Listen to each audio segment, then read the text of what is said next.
I believe it is possible that the two most important Christian virtues right now are courage and endurance.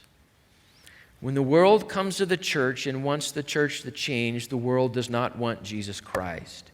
When the world wants Jesus Christ, it needs a church that has not changed.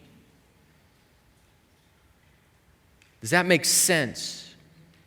When the world comes to the church and demands that the church changes what it teaches and believes, it doesn't want Christ. But when people realize they need Jesus Christ, they need a church that has refused to change. So we walk into this world with the kind of peace that only Jesus Christ offers, that we have received and that we have experienced, and now we want others to have, because we watch the turmoil and the struggle and the brokenness, and we realize they are hunting for meaning and peace and justice in all the wrong places, and it is a downward spiral of brokenness. And so the Christian walks into that with a different kind of peace.